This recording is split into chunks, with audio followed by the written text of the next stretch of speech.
Merhaba güzelliklerim, hoş geldiniz. Ben de size bugün çok farklı bir şekilde geldim. Bugün yeleğimize bir de patik öreceğiz. Örmüştük ya turuncu yelek. Artan ipiyle bir çifte patik öreceğim ve çok pratik bir patik. Özellikle yeni anne adayları için e, pratikçe yapabileceğiniz bir şekilde. Bakın şu topuk kısmı. Şurası burnu ve tek parça halinde örüp giydirebileceğimiz çok güzel bir patik oluyor. Şöyle de göstereyim, bakın şekli bu.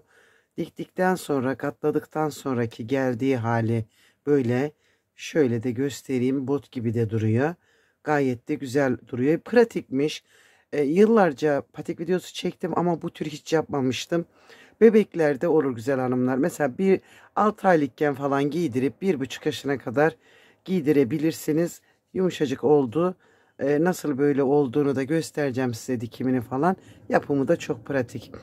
Şimdi bu örgümde 2,5 milim bir tığ kullandım. Biraz ince yaptım. Hani 3 kullanıyordum ya. Bu patikte 2,5 milim kullandım. Bir tane iğne kullandım. Bakın böyle bu şekilde. İplerimi de kesmek için makas kullandım. Hadi bakalım başlayalım. Göreceksiniz. Pratik ve kolay, çok fazla kafa yormayan bir patiğimiz olacak inşallah. Şimdi yelekten artan ipim bu. Daha bu artan iplerle daha çok şeyler yapabiliriz. Sihirli halka ile başlayacağız. Bakın ben şöyle yapıyorum sihirli halkamı. Şu şekilde. Buradan içinden taktım. İpi geri bu tarafa aldım. 1, 2, 3 tane zincir çektim. İpimin oynadığından emin oldum ve şimdi tığıma ipimi aldım. Bu halkamın içine batırdım. 2 tanesini çekip bir taneyi bıraktım. Bir daha ip aldım. Boşluğa batırdım. 2 tanesini çektim ve bakın bir taneyi bıraktım. 3 tane tığımda ipim oldu. Hepsini birlikte çektim. 1, 2 zincir. Zincirimizle birlikte bu 3 ipi aldım. Yine halkamın içine şunu az küçülteceğim. Bakın halkamın içindeyim. İkisini çektim. Birini bıraktım. Tekrar aldım. İkisini çektim. Birini bıraktım. Bu da üçüncü. 3 tane bu şekilde yarım yaptım. Hepsini birlikte çektim. 1, 2 zincir ve yine aynı halkanın içine 3 tane yarım. 1, ipimi aldım. 2, tekrar ip aldım. 3. Bakın 3 tane. Hepsini birlikte çektim. 3 oldu. Toplamda böyle 8 tane olacak. Yarım yapacağız. Bakın 1, 2, bu da üçüncü. Topladım. 1, 2 zincir çektim araya ve yine aynı şekilde şimdi bunu 8 tane yapacağız. Göbek 8 tane olacak. 2, 4, 5. olmuş. 6.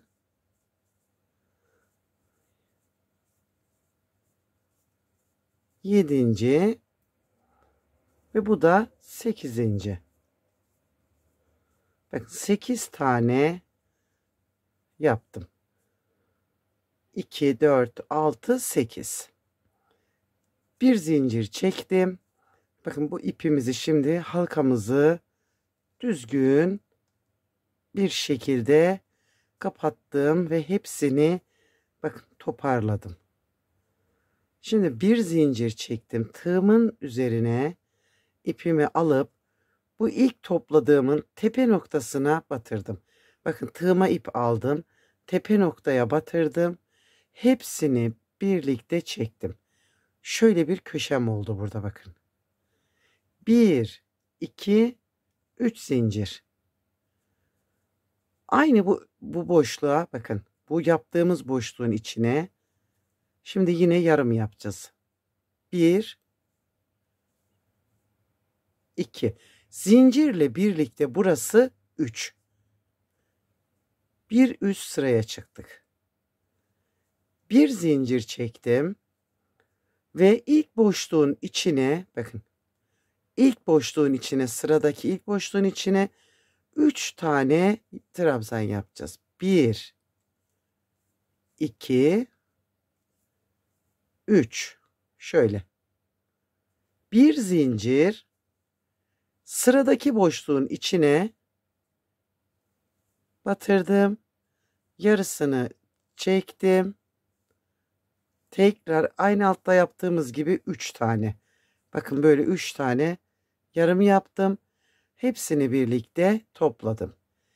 1 2 zincir. Şimdi yine aynı yere aynı işlemi bir daha yapacağız. Köşemiz bu bizim.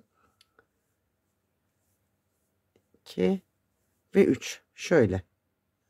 Hepsini topladım. Bakın burada bir köşe oluşturdum. Bir zincir ve ilk boşluğun içine 3 trabzan. 1 2 3. Bir zincir, sıradakine geldim. Bakın. Buraya yine bir köşe daha yapacağız. Şu birdi, bu 2. Üçüncü köşeyi yapalım. 3 tane yarım. 1 2 3. Hepsini topladım. 1 2 zincir. Aynı yere yine 3 tane yarım. 2 ve 3. Hepsini birlikte topladım. Bir zincir çekip sıradaki boşluğun içine 3 trabzan. 1 2 ve 3. Bir zincir, son köşemizi, dördüncü köşemizi yapacağız. Bakın. 3 tane yarım yine. Şöyle. 2 zincir ve öbür köşelerin şimdi ikinci parçası. Bakın. Bir zincir, sıradaki boşluğun içine 3 tane trabzan. 2 ve 3. Bakın. Şöyle. Bir zincir çektim. Burada zincirimi çektim. Yapmadan önce bu arkada topladığımız bir ipimiz vardı. Bakın şu. Şuradan kenardan bu hizadan buraya bunu bir kere bağlayacağım. Bakın yumuşak bir geçiş. Şöyle. Tekrar şu aradaki boşluğumun içinden aldım ve bir tane daha tek olarak bağladım. Bakın. Şöyle buraya da bir yumuşak geçiş yaptım. Yine bu ipimin fazlasını elimde tutup buraya son köşemin tek kalan parçasını tamamlayacağım. Aynı yere 3 tane batıyorduk. Bakın. Şöyle topladım. Burada bir zincir çektim. Bu sıram bitti. Şimdi bu köşeyi kapatacağız. Tığma ipimi aldım ve yine bu toplu halde topladığımın tepe noktasına batırdım. İpimi çıkarttım. Ve hepsini birlikte çektim. Bakın gördünüz mü? Buradan yukarıya çıkış noktamız bu bizim. 3 zincir çektim. Ve yine buradan başlayacağız şimdi. Burada ilk başlangıçta zincirle birlikte 3 tane oluyor. Bir zincir çektim. Burada arada 3 trabzan yapmıştık ve yanlarında birer tane zincir var. İlk boşluğun içine 2 trabzan. 1 2. Aldım ipimi, bu 3 trabzanın tepesine birebir batırdım. 1 bakın. Sıradaki trabzan tepesine, sıradaki trabzanın tepesine. Şimdi önündeki boşluğun içine 2 tane trabzan. Şöyle. 2, 4, 6, 7 tane burada tek trabzan yaptık. Bir zincir ve köşeye geldim. Şimdi köşemin önce tek parçasını üçlüyü yaptım. Topladım. 1 2 zincir. Aynı yere tekrar yine öbür üçlümü yapacağım. Köşe bunlar. Şöyle bakın. Bir zincir, ilk boşluğun içine bakın, bir zincirli boşluğun içine 2 trabzan. 1 2 3 trabzanın tepesine birebir batalım.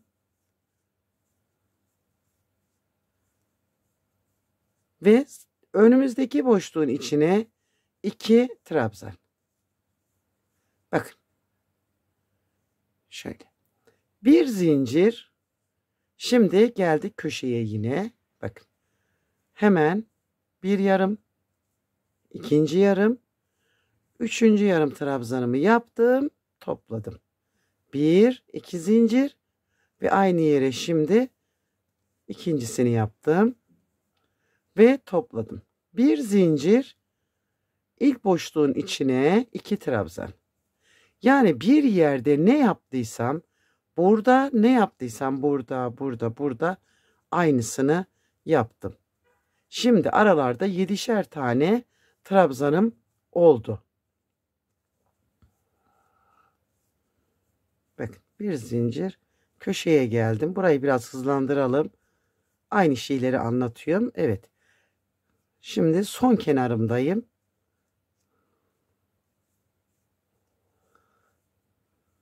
Bir zincir.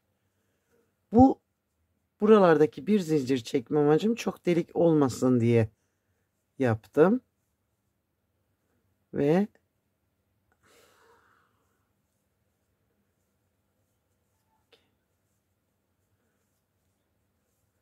Ve geldim son köşemi yapmaya. Bakın.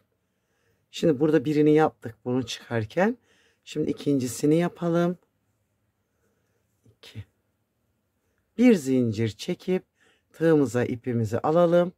Bunu topladığımız tepe noktaya batırıp hepsini birlikte çekelim. 1 2 3 zincir ve yine önce ne yapacağız? Yarımımızı yapalım. Topladım ve bir zincirimi çektim. Hemen ilk boşluğun içine yine 2 trabzan. 1 2. Şimdi buradaki 7 tanenin tepesine birebir batalım. Hepsine tek tek.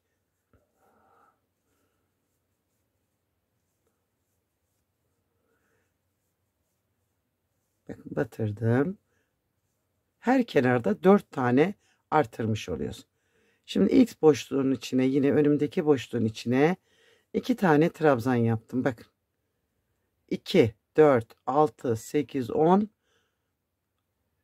7 4, bir dakika, 2 4 6 7 2 4 6 8 10 11 tane trabzanımız oldu. Kendim sayarken kendim şaşırdım. Bir zincir ve yine köşeye. Hep bu şekilde artacak. Farklı hiçbir şey yapmayacağız. Ekstra bir sayımız yok. Köşelerimizi böyle, bir zincir, hemen ilk boşluğun içine 2 trabzan ve önümüzde gözüken trabzanların düz köşemizdeyiz. Köşede değiliz, bakın arada. Hepsine birebir batacağım ve kaç sıra öreceğiz? Bakın. Şöyle göstereyim. Şuradan göstereyim. Şimdi bu üçlü yaptığımız yer, bunun üzerine 3 sıra daha öreceğiz. Yani şu, bakın. Şu üçlüyü saymayacağız. Üstüne bir ördük. 2, toplamda 6 sıra örülmesi gerekiyor. Patiğimizin toplamı zaten 8 sıra. 8 sırada biten bir model. Hiç şaşırmadan tamamlayalım ve gelelim. Evet arkadaşlar, 8 sıramı ördüm. Bakın şöyle. Buradan saydık. 1, 2, 3, 4, 5, 6, 7, 8. Dikebileceğim uzunlukta da biraz ip kestim. Ve fazlasını aldım. Çok az bir ipim kaldı. Şöyle bakın. Şimdi önce buna ipi takacağım. İğne ile ipi buluşturalım. Şu şekilde. Sonra örgümüzün düz yüzünü bakın bize bakıyor. Şöyle bir üçgen oluşturalım önce. Bakın. Şu şekilde bir üçgen oluşturalım. Sonra üçgenimizi şöyle katlayalım. Bakın. En pratik halini anlatıyorum size. Tam ortadan şöyle elimle tuttum. Bakın şurası. Şimdi bu taktığım ip var ya şu. Hemen bunu buradan tam ortadan şöyle taktım. Bakın. Önce üçgen oluşturduk. Sonra örgümüzün yarısını katladık. Bakın. Şimdi bu yarıdan da iğneme ipi takmıştım ya. Bunu aldım. Bakın çektim, çektim, çektim. Burada da şöyle bir görüntü oluşturdum. Bakın. Şu. Yeniden göstereyim. İpi çektiğimizde şurada bize bu görüntüyü oluşturdu. Buraya bunu çektim. Bir kere daha iğnemi buradan geçirdim. Şöyle çok da sert geçirmedim. Şöyle bakın. Şöyle elimle göstereyim. Tamam mı? Buradan şimdi böyle bir köşesini dikerek iki kanadını alacağız. Bakın çapraz atmadan. Şöyle düz dikiş yapacağız burada. Köşeye kadar. Bakın arkasından geçirdim. Şöyle. Bir iki dikiş denedim. Beğenmedim onları. Sonra bunu yaptım. Bakın. Şöyle. Tekrardan buradan. Çok sert çekmeyin. Taş gibi sıkışmasın. Bakın yumuşak şöyle elinizle.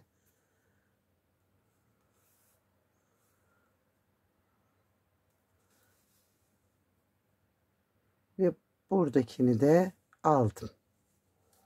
Şöyle bakın elinizle düzlediğinizde sertlik oluşmasın. Buradan yeniden bu sefer de üstteki tek tellerinden alıp yeniden başladığım noktaya geri geleceğim.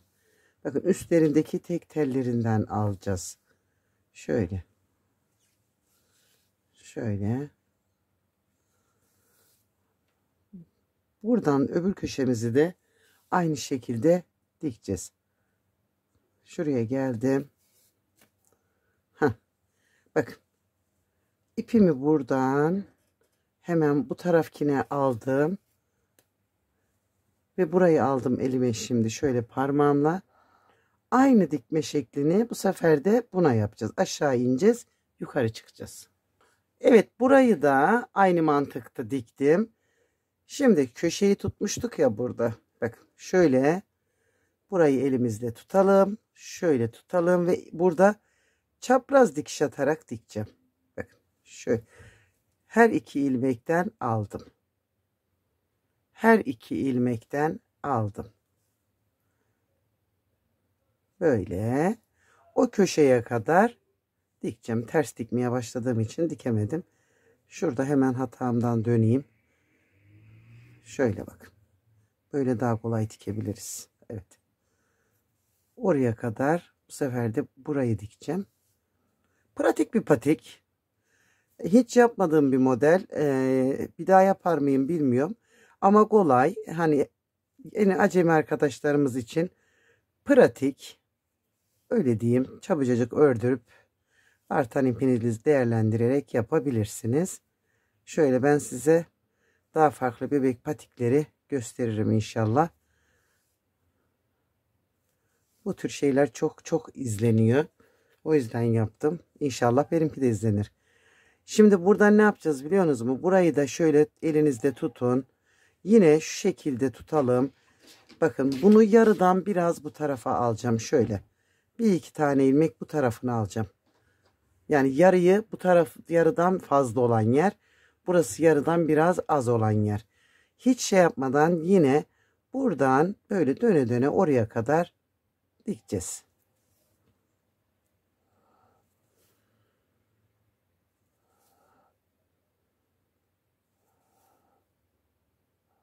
Binlerce patik ördüm ama bu patiklerin izlendiği kadar izletemedim. Çok tuhaf. Çünkü eski kanalımda hep patik yapıyordum. Hiçbir patik videom bunlarınki kadar izlenmedi. Çünkü bizim yaptıklarımız biraz daha zor, oyalayıcı olduğu için, bunlar hani pratik olduğu için çok izlenen patikler oldu hep. Hadi bakalım. İpimi şöyle sağlamlayacağım. Buradan da keseceğim. Şunu sağlamlamıştım. Bunu da keseceğim. Şöyle bir görüntü. Çevirelim. Bura topuğa gelen yer. Burayı isterseniz giydirdikten sonra da uzatabilirsiniz. Hani baktığınız çok açık. Şurayı da çevirelim. Evet. Bakın. Şöyle bir şey çevirdiğimiz zaman da sonra ayağına giydirdikten sonra şurayı da katlayacağız ve bebeğimizin ayağına giydireceğiz. Değişik bir şeymiş. İlk defa yaptığım için ben de biraz yadırgamış durumdayım. Benim anlatacaklarım bu kadar. Umarım beğenirsiniz. Siz de benimle birlikte örersiniz. Beğenmezseniz daha güzel patiklerle gelirim size. Hoşça kalın. Sevgiyle kalın.